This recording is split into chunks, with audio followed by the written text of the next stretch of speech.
In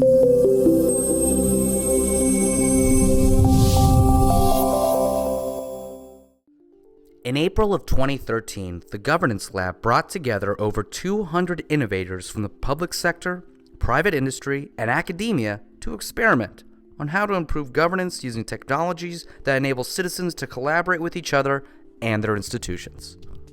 I spend most of my life in very much sort of doing practical mode and don't actually get much chance to stand back and ask why. And coming to another country and to an event like this, you sort of want to be a little bit torn apart.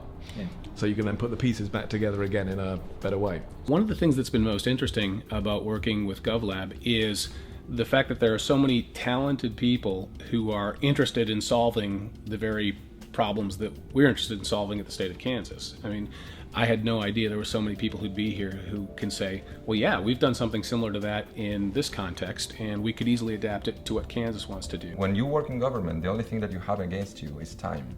So for us, it's like very important to have examples, to make connections, to create methodology. And it's great to have universities that sit down and think about this in a deeper way, because we cannot do it in government. I think that early on there was a kind of a triumphalism where if we just throw big data and apps at social problems and civic problems, that they'll just go away.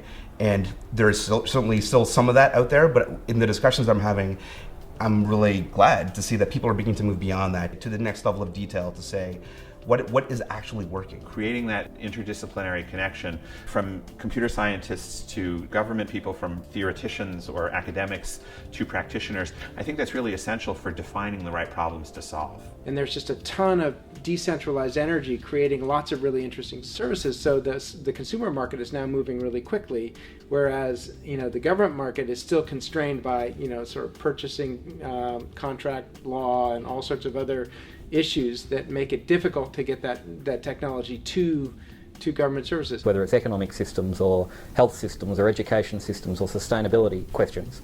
The complexity involved in those questions is beyond the capacity of governments in their traditional form to deal with. How do we really solve problems out of this wisdom of the crowd stuff, rather than just get 2,000 tweets and say, okay, that was nice?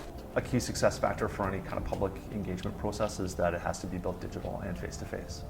And I do think that the only way to make progress in a creative process is to make prototypes and versions, and to make, let's say you're making your movie and you edit a first version of the movie and then you look at it and say, this part is not working, right. Let's make it again, or or let's change, the order of the scenes, and you have to have this process in which you try it, and you're ready to expect that you're going to try it and you're not going to be good at it, and you're going to try it again and you're going to try it again and you're going to try it again.